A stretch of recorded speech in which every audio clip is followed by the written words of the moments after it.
Hello everyone. Today's contents are equilibrium, free body diagram, equilibrium under two forces, equilibrium under three forces, Lamè's theorem, equilibrium under four and more forces. Now equilibrium क्या है? Actually it is the state of rest. मतलब जब भी body rest पे है, that means we can say that body is at a equilibrium. But कभी कभी body पे forces भी होते हैं, बट तब भी हम कहते हैं कि बॉडी इक्विलिब्रियम में है. बट ये कब होगा? जब फोर्सेस, सभी फोर्सेस का कंबाइंड रिएक्शंस जो होगा, रिजल्टेंट मस्ट बी ज़ीरो. तभी हम कह सकते हैं कि जब resultant is zero, then we can say that body is at a rest position. And also, if a particle is moving with a uniform speed, it is said to be in equilibrium. मतलब जब भी particle moving है but uniform speed से है moving, तो also we can say that is in a equilibrium position. Now the conditions of equilibrium for coplanar concurrent forces, मतलब जब forces को प्लेनर है, एक ही प्लेन में है, एंड कॉन्करेंट एक ही पॉइंट में से पास हो रहे हैं, so there are the two conditions of equilibrium. यहाँ पे हमें R resultant for equilibrium must be zero ही होना चाहिए. तो हमारे पास एक फॉर्मूला है, R is equal to root of summation F X square plus F Y square. तो आर कब ये ज़ीरो होगा? जब समेशन एफ एक्स ज़ीरो होगा and also summation F Y zero होगा. So that condition for coplanar concurrent forces are summation F x must be zero and summation F y. तो ये दो कंडीशन है कि दोनों ज़ीरो होने चाहिए. And second, for coplanar non concurrent, मतलब कोप्लेनर फोर्सेस है और एक पॉइंट में से पास नहीं हो रहे, तो there are the three reactions conditions that are summation fx 0, summation fy 0 and summation moment must be 0. ये मोमेंट भी ज़ीरो होना चाहिए. नाउ कंस्ट्रेंट मतलब क्या है? सपोज एक स्पीयर है, हॉरिजॉन्टल सरफेस पे रेस्ट है, तो इसका मोशन राइट साइड में पॉसिबल है, लेफ्ट में भी पॉसिबल है, ऊपर भी पॉसिबल है, but downward motion it is not possible due to this horizontal surface. So that constraint means restrictions for the motion. यहाँ पे नीचे की तरफ मोशन पॉसिबल नहीं है, so that is the constraint for this sphere. So that is known as a constraint, restriction for the motion. और जितने restrictions है उतनी उस पर रिएक्शंस होती है according to the Newton's third law. Now types of supports and corresponding reaction, ये बहुत इंपॉर्टेंट है न्यूमेरिकल के लिए. हमें सभी सपोर्ट्स और उसकी रिएक्शंस क्या है हमें पता होनी चाहिए. So let's discuss with that.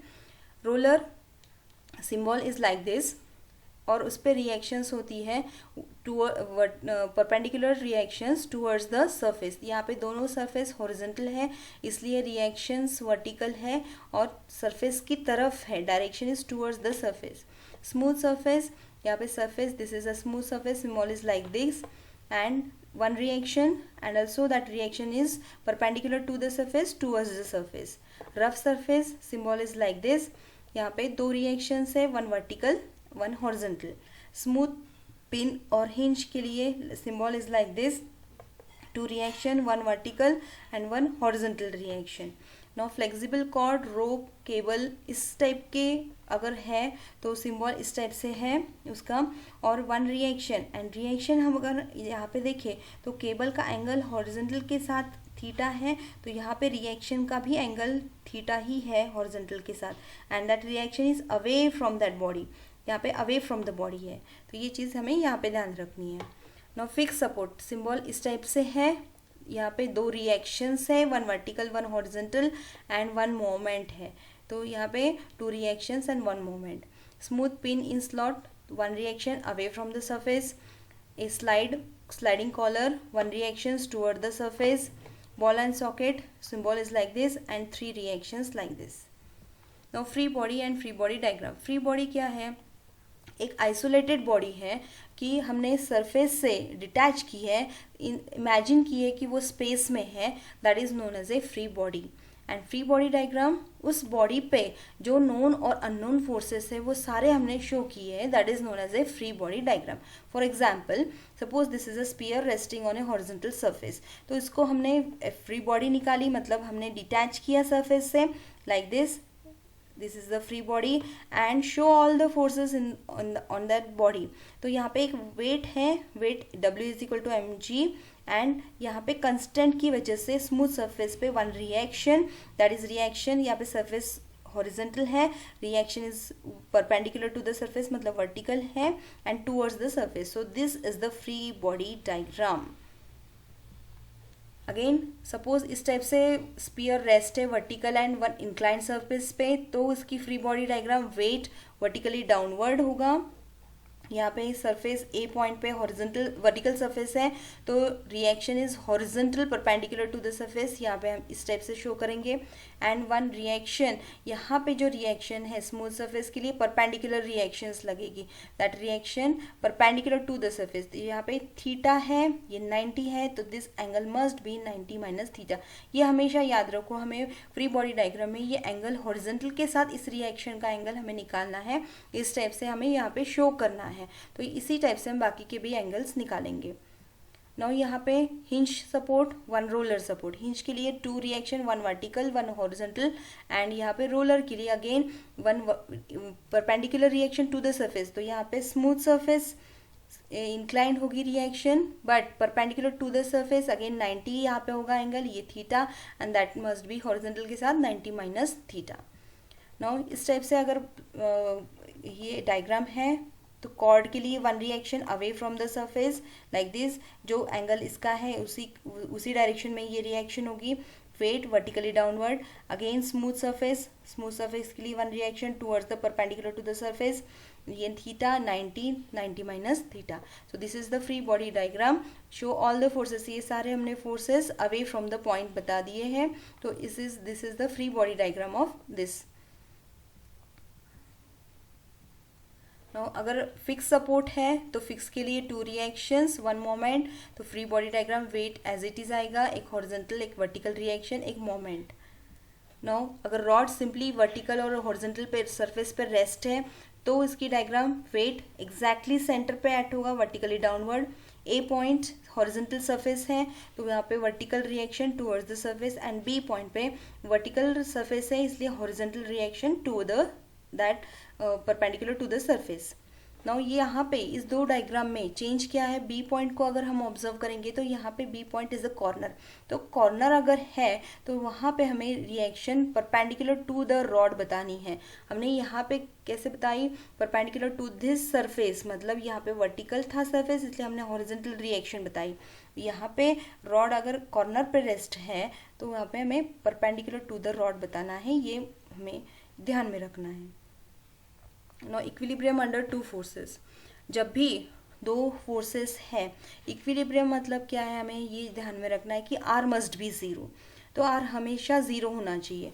Suppose हमने इस डायग्राम में, ए डायग्राम में बोला है कि F1 is equal to F2, तब भी ये पॉसिबल नहीं है कि ये डायग्राम इक्विलिब्रियम में है, क्योंकि अगर हमने इसका हॉरिजॉन्टल कंपोनेंट कंपेयर किया तो F1 और F2 उसको कंपेयर ये करेगा, कंपनसेट करेगा. But what is about vertical component of F1, तो इसके लिए हमें क्या करना है, सो जब दो ही फोर्सेस है कब ये बॉडी इक्विलिब्रियम में रहेगी, जब ये दोनों forces having the same magnitude F1 is equal to F2 must be opposite in direction, मतलब ये इस डायरेक्शन में है तो उसके एग्जैक्टली अपोजिट ये होना चाहिए, and they must be collinear, एक ही लाइन में से पास होना चाहिए.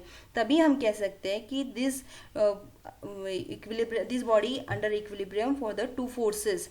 एंड ये इक्विलिब्रियम में कब होगा, जब दोनों फोर्सेस सेम मैग्नीट्यूड के हो गए, अपोजिट डायरेक्शन में हो गया और कोलिनियर हो गए. तो ये हमें यहाँ पे इक्विलिब्रियम अंडर टू फोर्सेस में ध्यान में रखना है. Now equilibrium under three forces में क्या है कि either these three forces are parallel, ये तीनों फोर्सेस एक तो पैरेलल होने चाहिए, अगर पैरेलल नहीं है तो they must be concurrent.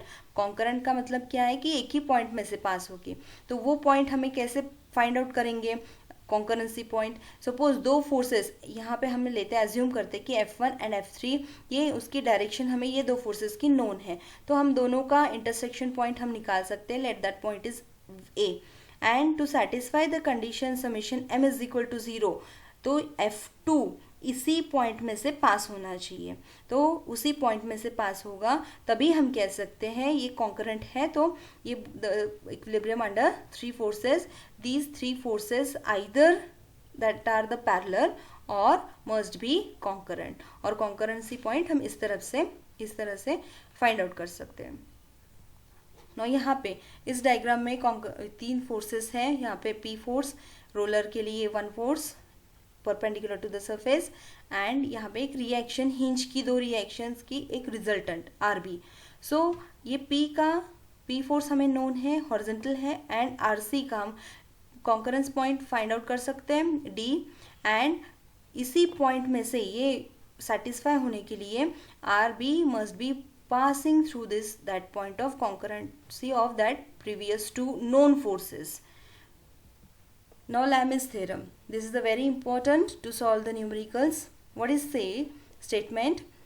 If a body is in equilibrium under 3 coplanar concurrent forces, each force is proportional to the sine of angle between others two. Now mathematically अगर देखेंगे हमें तो क्या है ये, यहाँ पे हम 3 फोर्सेस अज्यूम करते हैं, P Q and R। The angles ये दोनों के बीच का अल्फा, ये बीटा एंड ये गैमा है। तो what the statement of that Lami's theorem?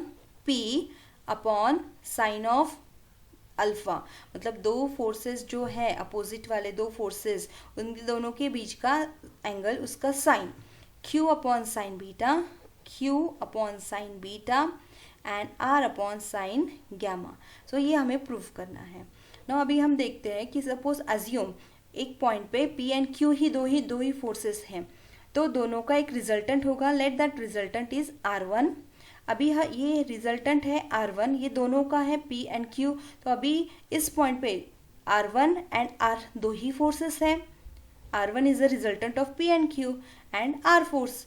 तो अगर 2 फोर्सेस हैं and what is the equilibrium under 2 forces, ये दोनों forces having the same magnitude and opposite in nature and must be collinear, मतलब ये दोनों एक ही लाइन में हम ड्रॉ कर सकते हैं। R1 is equal to R and having the opposite direction, we can say that. Now parallelogram एक ड्रॉ करो लाइक दिस, एंड अभी हमें दोनों इस डायगोनल से यहाँ पे 2 ट्राइंगल्स बने। हमने एक ट्राइंगल, सपोज ये ट्राइंगल हमने चूज किया, तो अभी हमें इसके एंगल्स फाइंड आउट करने हैं। हम ये साइड में निकालते हैं और इसके एंगल्स फाइंड आउट करते हैं। अभी देखो ये पूरा है 180 स्ट्रेट वर्टिकल लाइन, सो हमें ये एंगल चाहिए। सो ये एंगल मतलब 180 माइनस अल्फा, तो that is this angle, and this is also 180 minus alpha, this is 180 minus alpha. Again for this ये पूरा है 180, उसमें से ये बीटा है, सो this is 180 minus beta like this. तो ये भी 180 माइनस बीटा, एंड बचा ये एंगल। आपको पता है तीनों एंगल की सम क्या होती है, उसमें से ये एडिशन दोनों का हमें माइनस करना है। So will get the alpha plus beta minus 180। Now apply the sine rule, by sine rule for this triangle. तो क्या है ये sine rule?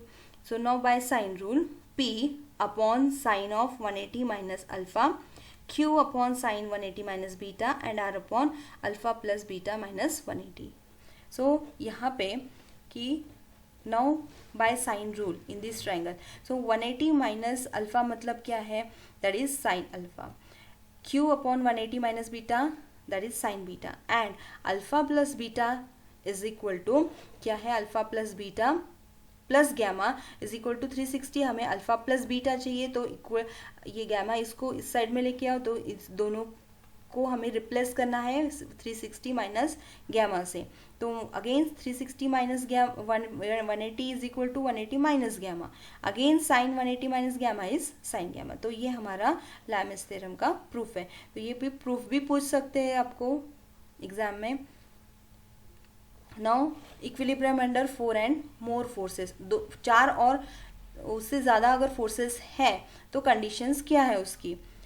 If the forces are concurrent, मतलब एक ही पॉइंट में से पास होंगे और कोप्लेनर है, तो हमें यूज़ करना है summation fx 0 summation fy 0, that means r is equal to 0।